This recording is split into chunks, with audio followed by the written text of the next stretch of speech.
What's up, goblins, and welcome to my small guide in Dwarves, Glory, Death, and Loot today about the Rune Circle. So this guide is meant for all players who want to fully understand the Rune Circle and who want to really unleash the full potential of this element of the game. One thing I should say before we really start in, so there's unfortunately not the perfect rune setup. It just doesn't exist. Your rune setup is always very dependent on the formations you play, on the professions you have in your clan, and also on the artifacts you play. And so unfortunately I cannot just give you a very good rune loadout that will work for every single clan you will play in future. But instead I want you to understand how to navigate through your rune circle, how to unlock everything, how to find everything that you might need, and also how to use this knowledge to your advantage. And I want to start by talking about how do I even buy stuff here. So okay, to unlock things in Rune Circle, you can either use your gems here in the upper left corner or rune points displayed in the upper right corner. Okay, now how do I get gems? Gems are granted in three ways. The first way is to defeat special bosses. Bosses always drop some gems, actually a lot of them. The second way are daily quests. So each day you can earn, I think, up to 300 gems by daily quests.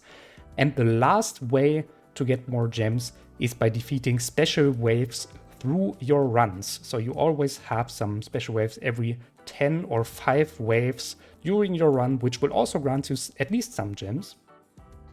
And you can use then these gems to unlock stuff in your rune circle. The rune points are very similar. And you can actually also obtain them the same way, but they are not granted for your main save file where you're playing on. Remember, you always have 3 save files. They are granted to your other save files where you're not playing on currently. So while you're earning gems for your own save file you're playing on, you always also earn some rune points for the other play files. And that's why I also have so many rune points here, because usually I don't play on this save file here. I only opened this up for this small guide. Alright, now that we know that, let's have a closer look on our rune circle here. So as you can see, this rune circle is completely empty. I started a new game here on a new save file for you, and so there's nothing unlocked over here. And what you can already see is this rune circle consists out of 3 different key elements. Firstly, we have our rune paths. These are these straight lines you can see over here. They are pretty straightforward in what they do. If you unlock them, they simply give all of your dwarves forever just very simple and plain buffs. For example, if I upgrade this one, all your dwarves gain wisdom. You can already see this. But there's actually more to that, because by upgrading your, for example, the Path of Wisdom or every other path, you also start to unlock the second key element, side tier runes. Right, I want to come back to these side runes later. Now I want to focus on another part, and that's unlocking the third key element. And the third key element is advanced professions. And to unlock these advanced professions, you have to completely max out 2 paths every time, 2 paths, and it's also always the paths right next to your advanced profession rune. So as you can see in the rune circle, we have 6 advanced professions here: the Beastmaster, the Paladin, the War Priest, the Reaper, the Warlock, and last but not least, the Cannoneer. Exactly. And each of them needs to be unlocked through your paths. So for example, if you want to unlock the Paladin, and this is very important to understand, you have to firstly unlock the whole Path of Wisdom. Let's do that. All right, but not only that, now it's here greenly highlighted. You also need to unlock it with the second path. And now we can unlock this Paladin rune here with 50 gems. Nice. Okay, now that we understood what this first key element is, the paths, now is the next question, of course. But Gobbo, I'm a new player. What on earth do I unlock first? And there are 2 basic strategies you can use here. The first is going for the best traits the paths give you. So each path grants you another trait, right? For example, the Path of Experience grants you experience for all your dwarves and so on. And speaking of which, the Path of Experience is already a very good pick, since experience, of course, defines your dwarf's level up rate. So more experience means your dwarf can level up faster, which is already pretty strong because on each level up, dwarves will naturally gain some profession traits. For example, mages gain intelligence, healers to get wisdom, and so on. Another trait that's very good and I can recommend is, wait, where is it? Here, this, wisdom. Wisdom is very good because healers do scale with wisdom, their heals scale with wisdom, but not only that, wisdom also defines how much mana your dwarves accumulate, and it also defines how fast your dwarves can cast their ultimates. So wisdom is also very good. And then the third path I want to recommend here is strength. Strength is pretty much self-explaining. It's just plain damage for your melee characters. So those three paths were, I think, also the first I went for. And what else do we have? We have stamina as a path. Stamina increases your dwarf's HP, so also pretty straightforward. Then we have intelligence. Intelligence increases, for example, the damage of mages. And it also increases the bonus to your elemental resistances. And the path of dexterity is very good if you play a lot of thieves, because thieves do scale with dexterity. And also some characters, some range characters also scale with dexterity in terms of damage. Okay, what else do we have? We still have the path of wealth. This is the least, my least favorite path, let's say it like this, because this simply increases your starting gold by 100 for your clan. So if your clan dies, you will start with a little bit more gold, but also not too much. I mean, I completely maxed out this path and you can already see it only grants me 1500 gold, which is, of course, nice as a start, but not too crazy compared to the other trades. And then we have the path of fortune, which just gives you more gold during a run. So much about the first strategy. The second strategy is to go instead for just plain trades, to go for your advanced professions. Remember, to unlock advanced professions, you have to firstly completely max out the paths right next to your profession. So, for example, if you want to have the cannoneer, you firstly have to max out your dexterity path and the path of wealth before you can buy the cannoneer. And starting with the cannoneer already, I can only recommend the cannoneer because this advanced profession is an enormously good damage dealer. So if you want to have a ranged damage dealer, the cannoneer is to go to. If you want to have a good tank, the Beastmaster is very good. To unlock the Beastmaster, of course, you have to firstly, you know how it works. You have to firstly unlock the path of stamina and the path of experience. And the third character I want to recommend here is the Reaper. Reaper, also pretty good frontliner, pretty strong damage dealer. Also a good way to go. But don't worry, actually every single advanced profession, also the Warlock, the War Priest, and the Paladin, they are also very good and they definitely have their advantages. Now that I'm already talking about the advanced professions, I also want to show you how to get them inside your game. This is actually not really part of the Rune Circle, but I have the feeling I should say this as well, because for a new player, so if we unlock them here now, all of them unlocked, nice, okay. Because for a new player, might be a little bit confusing. So if we leave our Rune Circle now for a moment and we go to the shop, we can now see a special icon here. Items become available when the corresponding rune is unlocked on Rune Circle. This little treasure down here. And this is your way to get all of these advanced gear. Exactly, you cannot find this gear through your battles. It's impossible. They will never drop through your normal battles. You have to buy them in this little extra shop here. I think I said everything now about the advanced professions and the path. It's time to talk about the most complex thing in this rune circle, and that's the side runes. So the side runes are very special. You have 4 different categories of side runes. The first category is the economy-related support rune. The second category is the offensive rune. The third category is the ultimate rune, and the fourth category, where is it? Here is a defensive rune. And you can already see that each rune has a different tier level. So we have 3 different tiers. Tier 1 runes are in the inner circle. Tier 2 runes in the middle circle and exactly tier 3 runes at the outer circle. So now, what is the difference between tier 1 and tier 2? It's not only the strength of this rune, but also the available options you have if you pick a rune.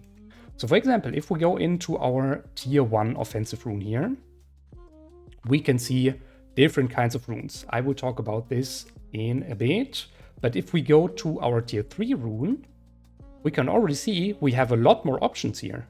There are a lot more runes in tier 3 than in tier 1. And of course, that's not enough, so every single rune is now also upgradable. You can already see, if we hover over our rune here, we can see we have a Venom +0 rune equipped right now.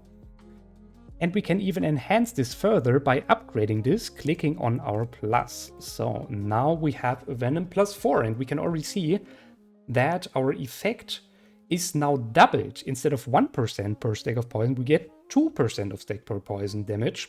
Ooh, so many ways to upgrade our runes here and to understand our runes. Now I want to start by showing you our support runes. Yes, support runes. Everything related to our economy, from increased loot to increased mithril and increased gold and increased everything. This rune plays all around your supportive, your economy part. And there are some pretty interesting runes I want to highlight here. The first one is the Ascension rune. This rune gives you a free choice of an artifact if you start a new round. So if your clan dies and you have to restart, you already start with a new artifact extremely strong. And there's already one thing I have to highlight here. This rune is unique. There are sometimes very normal runes, like for example the Boldness rune, which is not unique, so you can equip as many of them as you want. But for unique runes, you can always only equip one single rune of this kind at a time. Which means in this case, you cannot just stack 3 artifacts at the beginning of your round. Do not like start with tens of artifacts when you die over and over again. And you can always see if it's a unique rune or not, because the trait itself is already stated at the beginning of the description, and it tells you in this case, okay, it's unique, so I can only equip one of these Ascension runes at a time.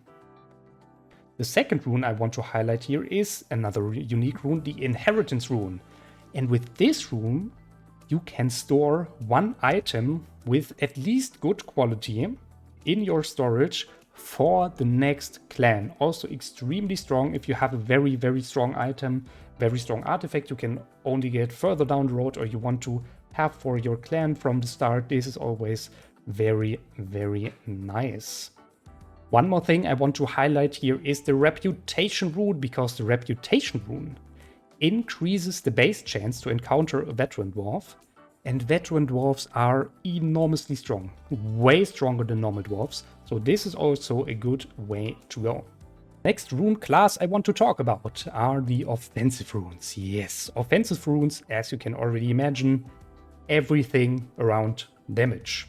And here's already one more mechanic I have to highlight. If we go, for example, for this Havoc rune, which increases additional crit chance for everyone, and we want to unlock this, we see another screen of runes. Why is that? Because you can either unlock the Havoc rune for every single character, or you can also unlock this, for example, for special conditions. For example, for people who do physical damage in this case, or thunder damage, or for supporters and archers and everything. So either for some special damage type or special professions. So the base rune only gives you 12% additional crit damage for everyone, but for example 36% additional crit damage for archers. So if you have a lot of archers, this is maybe even a better way to go to enhance your damage output. So if we want to unlock this now, we have to now click on this and unlock this rune. And unfortunately, as you can already see, we have to unlock these runes. If we want to have the Havoc rune for supporters, for example, we have to unlock this another time. So be very careful here to not unlock everything just because you think, yeah, well, I've already unlocked this rune once, so it still costs you a lot of gems. And of course, there are some runes here that I want to highlight as well. For certain strategies, the Armageddon rune. is enormously good. So the Armageddon rune increases the chance to activate a battle rune in combat by plus 12%. Don't be fooled. The battle rune is not part of the rune circle itself. It's part of a formation. And formation are a whole different aspect of this game. But so yeah, this Armageddon rune, if you're playing with battle runes, just completely insane. You have to 100% pick a few of them. And since it's not a unique rune, that means, yeah, let's see, we can also equip multiple of them. If we go in here, we have another Armageddon rune and so on. Now we have a stacking effect of at least, let's make the math here, 36% activation chance. Nice. The second rune I want to highlight here is the, where is it? The Parabellum rune, yes. As I already said, the Cannoneer is a great damage dealer, and this unique rune makes the Cannoneer even more busted. Here, Cannoneers have a 20% chance to penetrate the target with their basic attack. Parabellum rune, take it. If you have this Cannoneer in your lineup, take it. It's extremely good. And the next, let's say, rune family I want to talk about are execution runes, because as you can see here, for example, when a burning target is below 4% max HP and takes fire damage, it will be executed, and executed means it will just die instantly, completely. And because this is also not a unique rune, you can also stack multiple of them, even so many of them, that you sometimes can execute enemies below already, for example, 40% max HP. And why is this good? This is not only good because, of course, this also executes just everyone who's burning. This is also extremely powerful against bosses, because this execution also apply to bosses. So if you want to, for example, beat a wyvern or another very strong boss, pick one of these fatality runes. Maybe it might help you. It's not only for burn, you can also have fatality for if you play a lot around freezing enemies or shocking enemies or bleeding enemies. So for all of these battle effects, you can have an execution rune here. The third side rune class I want to talk about are ultimate runes. So ultimate runes, as the name already says, very simple, they work all around your ultimate. So if Dwarf A activates ultimate Y, then effect Z comes into place. For example, if you have this here, using ultimate increases crit chance, increases attack speed, increases damage, and so on. So this is very interesting. One thing I want to highlight here is the judgment. Very specific also, when using an ultimate, has a 40% chance to cast Smite on the lowest health target within range. And Smite is a very special cast that scales with strength and wisdom, extremely strong with the Crusade formation, for example. If you play Crusade formation, maybe the judgment might be something for you. This is also very good if you have a lot of war priests in your lineup. And one more rune I also like to play is the Hope rune. It's a unique rune, which means you can only equip one of them at a time, but it restores maximum HP after using an ultimate. And you also have the option to go with this rune for different base professions here, for example, with knights and with priests, to enhance this even further. For example, if you need a lot of healing in your front line and you have a lot of warriors, maybe it's good to play the Warrior Hope rune. Let's go for this. And now finally the last rune class, the defensive runes, the green ones here. Exactly. So let's go in here. These runes work all about your defense and, for example, your resistances. And they are also pretty straightforward. So, for example, this rune gives you physical resistance. You can also have poison resistance and all other kinds of resistances, as you can see here. There are also some completely different runes here, which are very, very interesting. The first one, meditation.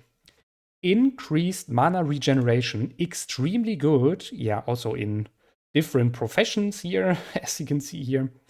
Extremely good if you have some dwarf that has a very cost-intensive ultimate and you want to activate this ultimate more often. So you go maybe for increased mana regeneration.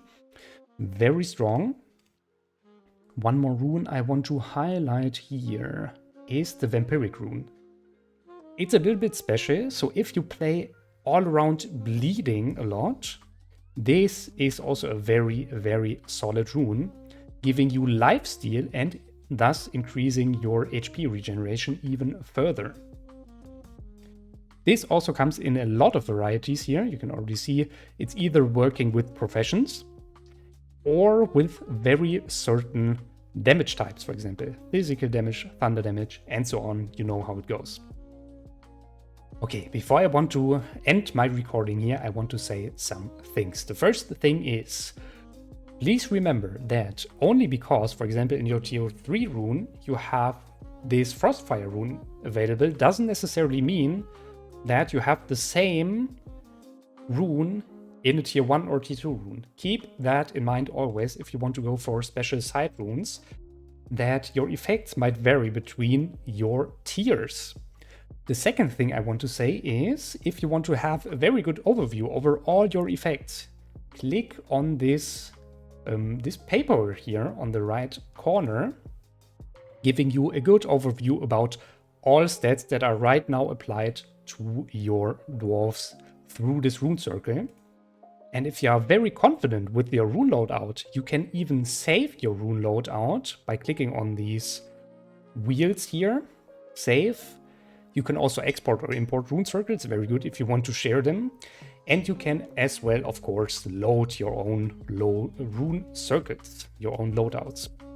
And these rune circle loadouts, they even work between your save files. So if you make a very good run on save file A and you want to continue this on save file C, or want to repeat this on save file C again, you can still have this load rune circle.